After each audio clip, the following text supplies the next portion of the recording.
Hi, welcome to Max kitchen. இன்றைக்கி நம்ம வந்து கிருஷ்ண ஜெயந்தி ரெசிபிஸ் தான் நம்ம பார்க்க போகிறோம்.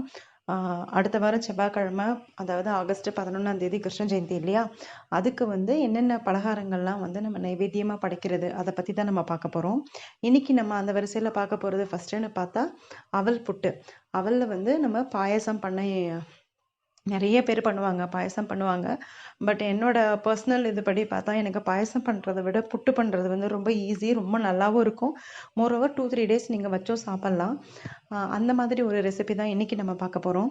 ஸோ ரொம்ப ஹெல்த்தியான அவல் புட்டு எப்படி பண்ணுறதுங்கிறத இப்போ பார்க்கலாம். நம்ம சேனலை இன்னும் சப்ஸ்கிரைப் பண்ணாதவங்க மறக்காமல் சப்ஸ்கிரைப் பண்ணிக்கோங்க. பக்கத்தில் இருக்கிற பெல் ஐக்கானையும் ப்ரெஸ் பண்ணுங்கள், அப்போ தான் நான் போடுற வீடியோவோட அப்டேட்ஸ் உங்களுக்கு வரும். இன்னைக்கு நம்ம அவல் புட்டு எப்படி பண்ணுறதுன்னு பார்க்கலாம். அதுக்கு ஒரு பேனை வச்சுக்கோங்க. அதில் ஒரு கப், நீங்கள் எந்த கப்பில் எடுக்கிறீங்களோ அதே அளவு தான் வெல்லம் எடுத்துக்கணும். அதனால மெஷர்மெண்ட் வந்து ரொம்ப பார்த்துக்கோங்க கரெக்டாக. ரொம்ப இல்லை, ரொம்ப லேசாக வறுத்துக்கணும்.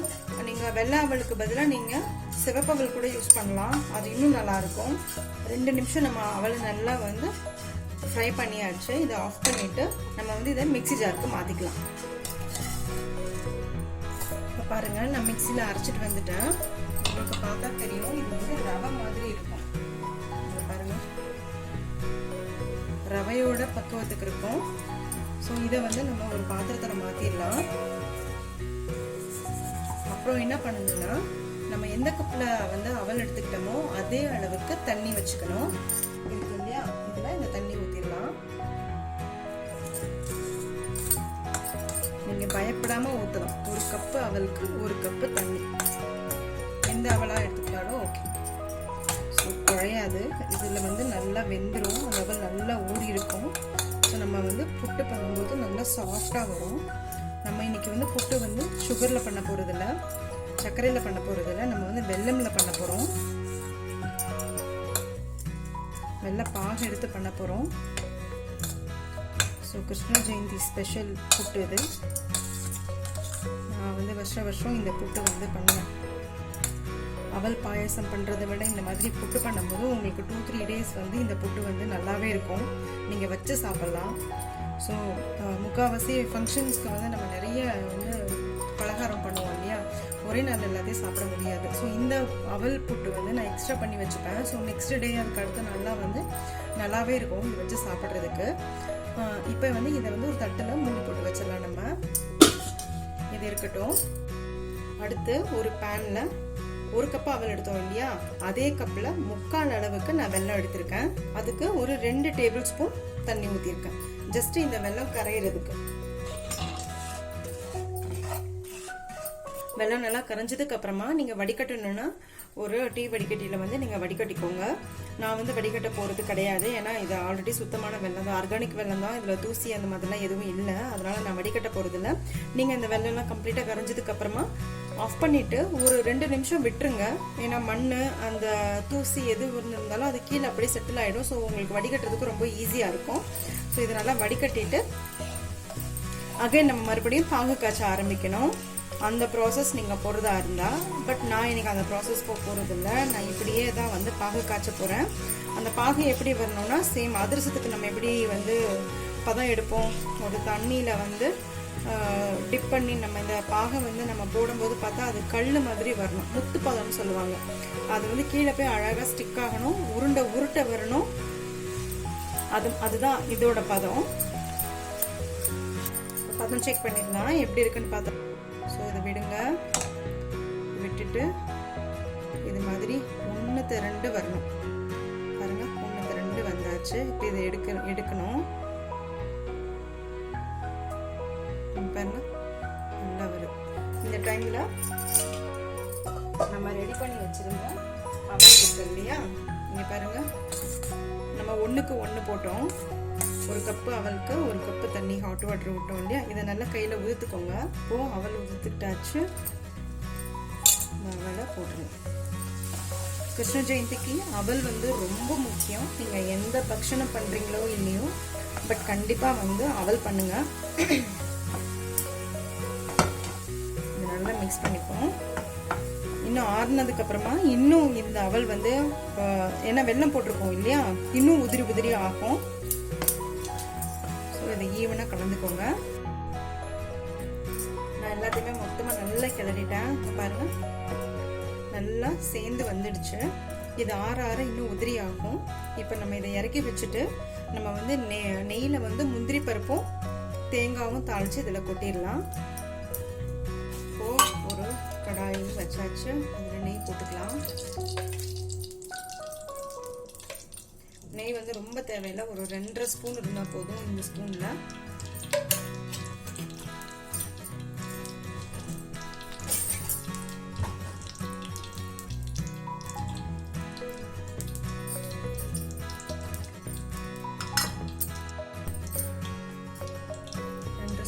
போட்டிருக்கா. அதில் வந்து முந்திரி பருப்பு ஒரு 10 முந்திரி பருப்பு அதை குட்டி குட்டியாக கட் பண்ணி வச்சுருக்கேன், அது போட்டுக்கோங்க. இது வந்து உங்களோட தேவைக்கு தக்கன, உங்களுக்கு எவ்வளோ வேணுமோ அவ்வளோ போட்டுக்கலாம். இந்த டைமில் தேங்காய் நல்லா ஃப்ரெஷ்ஷாக திருகி வச்ச தேங்காய் இருக்குது இல்லையா, அந்த தேங்காவை மிக்சியில் ஒரு ஓட்டு ஓட்டிக்கிட்டாலும் சரி, இல்லை நீங்கள் திருவினாலும் சரி, அதுவும் வந்து ஒரு 1/4 கப் அளவு போட்டுட்டு இதையும் நல்லா இந்த நெய்யில் வந்து போட்டுக்கலாம். இது வந்து ஆப்ஷன் தான், நீங்கள் நெய்யில் போடுறது. நீங்கள் வந்து பாகு காய்ச்சும் போதே கூட நீங்கள் தேங்காய் வந்து அதில் போட்டுடலாம். பட் நெய்யில் ஒரு தடவை நல்லா வதக்கி போடும்போது தேங்காய்க்கு வந்து ரொம்ப நல்ல ஸ்மெல் வருது.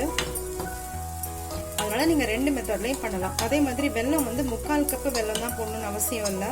3/4 கப்பு போட்டால் பர்ஃபெக்டாக இருக்கும். உங்களுக்கு கொஞ்சம் வந்து சுகர் ஜாஸ்தி தேவை அப்படின்னு சொன்னால், இனிப்பு ஜாஸ்தி தேவைன்னா நீங்கள் 1 கப்பு முடிய போட்டுக்கலாம். 3/4 கப்புலேருந்து 1 கப்பு முடிய போட்டுக்கலாம். ஏன் இந்த தேங்காவை வந்து நம்ம வதக்கிக்கிறோம் அப்படின்னா, நான் ஒரு 2-3 டேஸ் வந்து வச்சுக்கலாம் அப்படின்ட்டு சொன்னேன் இல்லையா, அந்த தேங்காய் போட்ட அவல் புட்டை. ஸோ ஃப்ரெஷ்ஷாக இருக்கும்போது அது வந்து நம்ம யூஸ் பண்ண முடியாது, சீக்கிரமாகவே கெடுறதுக்கு வாய்ப்பு இருக்குது. கொஞ்சம் இது மாதிரி நம்ம வதக்கிக்கிட்டோம்னா அவ்வளோ சீக்கிரம் கெட்டு போகாது. எப்பயுமே பலகாரம் செஞ்ச அன்னைக்கு சாப்பிட தோணவே தோணாது. ஏன்னா அந்த எண்ணெய் ஸ்மெல்லு வேலை இதுலலாம் வந்து சாப்பிடணும்னு தோணாது. ஆனால் நெக்ஸ்ட் டே வந்து ஐயோ நேற்று பண்ண பலகாரம் இன்னைக்கு இருந்தால் நல்லா இருக்குமேனு தோணும். அதனால இந்த அவல் புட்டு வந்து எப்பயுமே நீங்கள் பண்ணி பாருங்கள், நீங்களே சொல்லுவீங்க ரொம்ப நல்லாயிருக்கும். அவல் பாயாசம் அந்த மாதிரி பண்ணுறதை விட நான் வந்து ப்ரிஃபர் பண்ணுறது அவல் புட்டு தான். அவல் புட்டுல இது எல்லாத்தையும் கொட்டிடலாம். தேங்காய் முந்திரி பருப்பு 2ஐயும் வதக்கி வச்சதை, நீங்கள் ஏலக்காய் வந்து தேங்காய் வந்து மிக்சியில் நீங்கள் அடிக்கிறீங்கன்னா அதோடைய ஒரு 2 ஏலக்காய் வந்து போட்டுட்டு நீங்கள் அடிச்சுக்கோங்க. நான் ஆல்ரெடி பொடி பண்ணி வச்சுருக்கேன். ஸோ நான் கொஞ்சமாக ஏலப்பொடி சேர்த்துக்கிறேன். இது எல்லாத்தையும் சேர்த்து மிக்ஸ் பண்ணிவிடுங்க. பார்த்தீங்கன்னா சூப்பராக அவல் புட்டு ரெடி ஆயிடுச்சு. நீங்கள் பண்ண வேண்டிய வேலை வந்து என்னென்னா, இந்த மாதிரி கட்டி கட்டியாக இருக்கிறத வந்து இந்த மாதிரி உதிர்த்து விட்டுக்கோங்க. இது இன்னும் சூடு ஆறும்போது இன்னும் உங்களுக்கு உதிரியாகவே கிடைக்கும். அவ்வளோதான், நம்ம கிருஷ்ண ஜெயந்திக்கு சாமிக்கு உண்டான ஃபஸ்ட்டு நைவேத்தியம், நம்ம கிருஷ்ண ஜெயந்தி ரெசிபீஸில் பார்க்கக்கூடிய ஃபஸ்ட்டு நைவேத்தியம் வந்து அவல் புட்டு. அது ரெடி ஆயிடுச்சு. எப்படி இருக்குன்னு ட்ரை பண்ணிட்டு சொல்லுங்கள்.